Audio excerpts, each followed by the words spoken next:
Benvenuti in questo nuovo video. Oggi andiamo a vedere uno stand per i nostri dispositivi o computer portatili.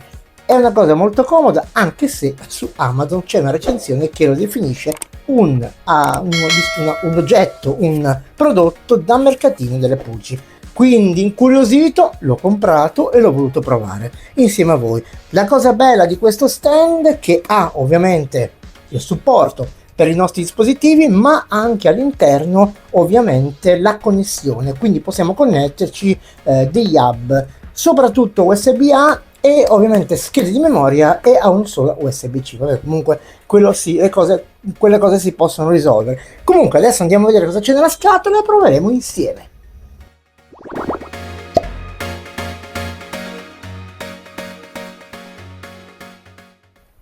Ok, non ci resta che andare a vedere nella scatola cosa c'è. Nella scatola c'è ben poco, ragazzi. C'è il nostro sostegno, e poi ovviamente un piccolissimo libretto di istruzioni che è qua. Piccolissimo, non ci serve, lo mettiamo qua sotto. E poi c'è il nostro sostegno per i nostri dispositivi.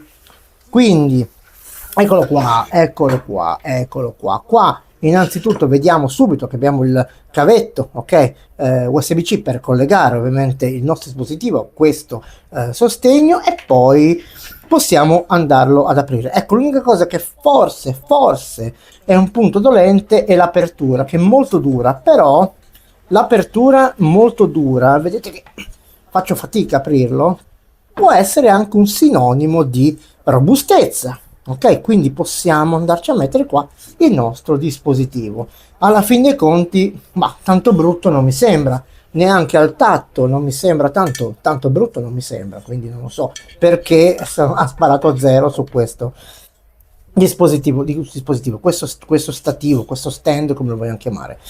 Quindi appoggiamo qua il nostro computer se vogliamo, quindi possiamo anche andarlo ovviamente a fare così, quindi ci sta anche un computer. Poi cosa abbiamo? Se lo giriamo di dietro abbiamo le prese, come ho detto prima sono più USB-A che altro.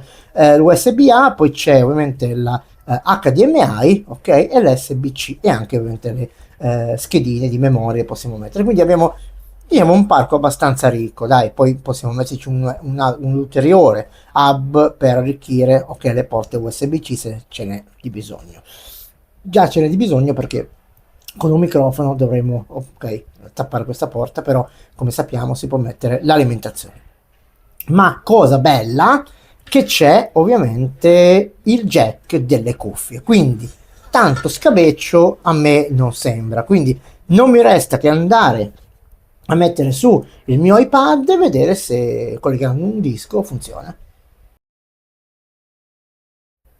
Bene, ho il mio iPad, vedete, lo metto sopra, magari se lo mettiamo a favore di camera è meglio, vedete, così, e poi non facciamo altro che andare a prendere ovviamente il cavo di ricarica e inserirlo nella presa. Ecco, c'è anche qua, non so se riuscite a vederlo, c'è un fermo, okay, che possiamo anche a questo punto togliere, okay, che non ci serve perché tanto non lo vogliamo fermare, e andiamo a collegare il mio iPad. Dove cavolo sei adesso?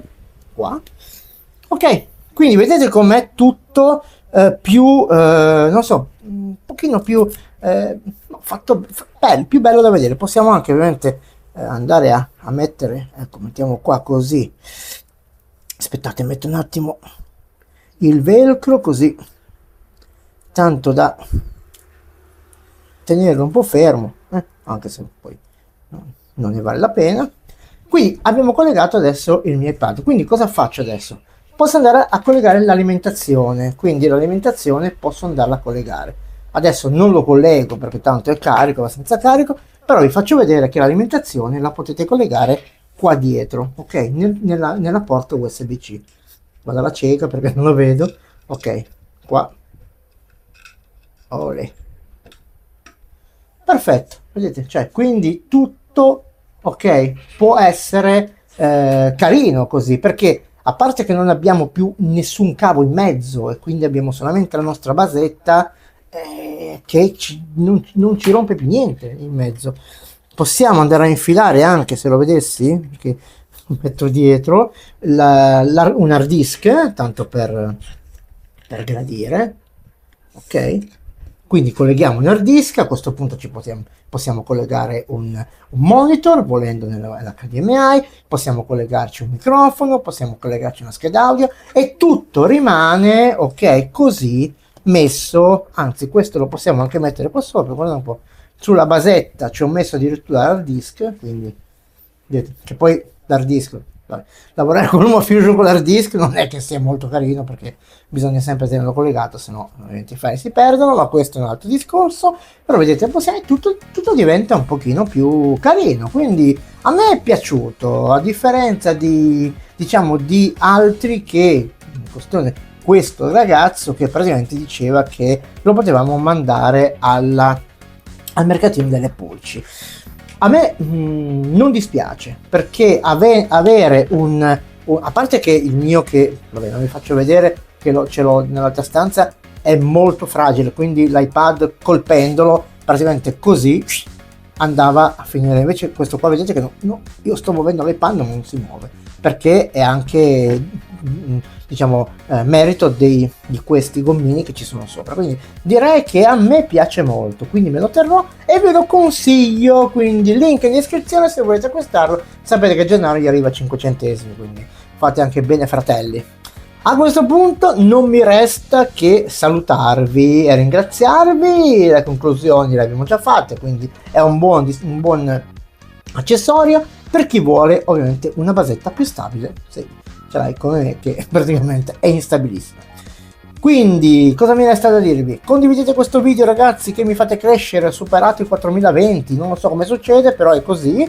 Quindi condividete questo video con i vostri amici se serve ovviamente a loro, non a loro nel senso a loro, ma a loro conoscere un sistema così per ovviamente contenere il loro, non so più parlare, come al solito, dispositivo in modo un pochino più sicuro, ok? E in ultimo vi chiedo sempre la stessa cosa: iscrivetevi al canale, è gratuito, a voi non costa nulla, ma a noi creator ci dà una mano non indifferente. Quindi dopo tutti questi strafalcioni vi saluto e ci vediamo alla prossima.